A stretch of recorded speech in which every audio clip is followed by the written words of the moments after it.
Hey guys, it's Ben the Coin Geek at Old Pueblo Coin, and today I have for you a Washington quarter collection that I purchased recently, and I just want to look a little bit closer at the coins that came in, at least the certified ones.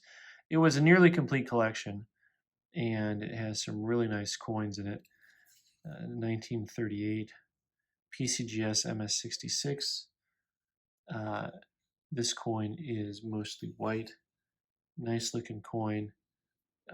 Really good eye appeal, really clean fields. You'll see that I think that the grade matches the coin pretty nicely in that as you look up close, you'll see the fields are really, really clean. A couple little contact marks, no extra chatter, that strong neckline. Almost looks like the coin was just struck. One of the hard things on Washington quarters is just the flat strike of the reverse. Generally speaking, the reverse of the coin, the eagle side of the coin, has a real soft look to it on most coins, and it kind of makes it harder, I think, a little bit to grade the reverse of the coin. Next up, 1938 S. I also think, I don't know, sometimes I think they're a little bit hard on quarters. For example, this 38S, which you can tell if you look at it, has some more contact marks to it than the 38 did. The reverse is actually pretty nice. The obverse has a few more contact marks on it, but not a lot. I mean, you got a few marks there behind the head, a lot of die polish marks. You know, see all those lines up there? Those are actually raised lines by the T and the Y in Liberty. So those are just die polish lines. Those are not cleaning lines. But overall, I would think this coin would probably grade closer to a gem grade instead of just a MS63, which is just your average uncirculated. You know, especially when you compare it to this 39. Which came back as 66. Now, in fairness, this coin does not have the eye appeal. In person, it looks a little bit better than it does on film. We've got a little mark there on the eagle's wing. But all in all, you know, the coin just doesn't have the strong luster and eye appeal that the other coin did. It has the nice technical grade. I mean, the fields are really, really clean. But if you just covered the two grades between these two, I wouldn't guess that they were 3 grades apart. And I'm not sure I'd pick the 39 as my favorite. Technically, the 39 has a better, the 39 technically is a little bit nicer. All right, this is a tough grade on this guy. This is a slider. This is an AU58. The term slider is when a coin looks uncirculated, but is not. It has just a little bit of wear to it. This coin has kind of a gouge there on the cheek, high cheekbone. And just these really faint lines that go over the cheek. And boy, that's a tough call right there. If those are the lines that are keeping you from being uncirculated, that's a tough call. You don't see any of those lines on the reverse on this coin. The reverse looks gem. You know, I mean, looks uncirculated. I shouldn't say gem. And here's a 35S, which is also an AU58. Let's compare them a little bit. This one you can see a little bit better, those lines. They're just floating across the surface. They kind of pop up and disappear depending a little bit on the angle of the light. But also, you know, to me it's the type of thing where maybe the coin is technically still uncirculated, but maybe you call it an MS60 because of the lines. Because once again, here's the ever-going story of our lives, right, as coin collectors. The reverse of the coin is gorgeous, and the obverse has those lines on it. So, you know, that seems to be really consistent when you're looking at coins, that one side is really nice, and oftentimes it's the reverse that's really nice.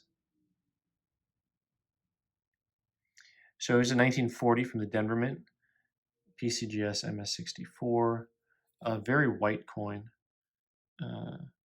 very bright white coin. Really nice. Here's the 37S. Also MS65. Good color, good luster. It's got just a hint of toning to it. And up close, you can see the toning a little bit better.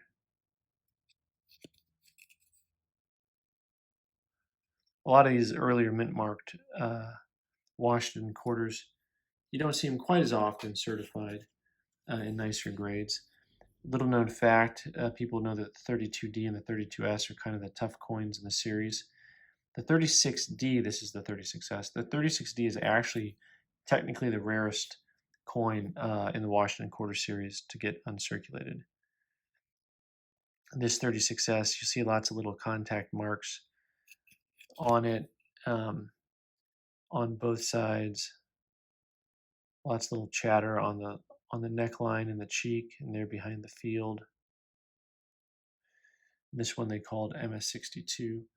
And you can tell visually when you just look at that coin that it has a lot more contact marks than some of the other coins do. So here's one that's the only proof that was really in the group. This 1941 old green holder, proof 66, has a little bit of haziness to it right there on the top. And you see how at this angle you don't see it at all? And then at this angle, boop, there it is. Well, that's why you got to turn the coin in the light to see things, right? The interesting thing is it almost looks like PVC, which would be really unusual to see on a coin that's already been certified a long time ago. Because that I guess that was probably not there when it got certified. This is a 1939S, also PCGS. Most of these coins are PCGS graded. A lot of little chatter marks throughout the coin. Nice little gentle toning above the date right there, or over the date. This one came back mint state 63. Nice even coin. Really attractive. There's a lot of these coins in here that for 63s are pretty nice. All right, I'm not gonna lie. I really love the look of this coin. I know some of you don't like the toning, the kind of mottled toning, but this coin has just such a great eye appeal to it. It's got that little mark on the neckline there, but other than that, it is really a really great looking coin.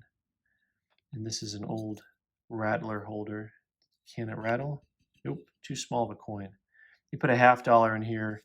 Well, actually, it's not based on the size. I've seen plenty of dimes that rattle. This one's in there nice and secure. But I really love this coin, this 1940 and a 65 holder. That's a lovely, lovely piece. It's probably my favorite in the group, actually, even though it might not be the nicest by most people's standards. Here's a nice 1937D PCGS MS65, and also really great luster and eye appeal. You can see even with the naked eye a couple little contact marks in front of Washington there, but then behind his head it's really, really clean. The back, just a touch of toning on the eagle's breast, but overall it's a real nice eye appeal coin.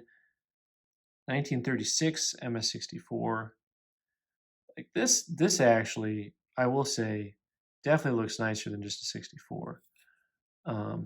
Maybe it's got some contact marks on the back or something. But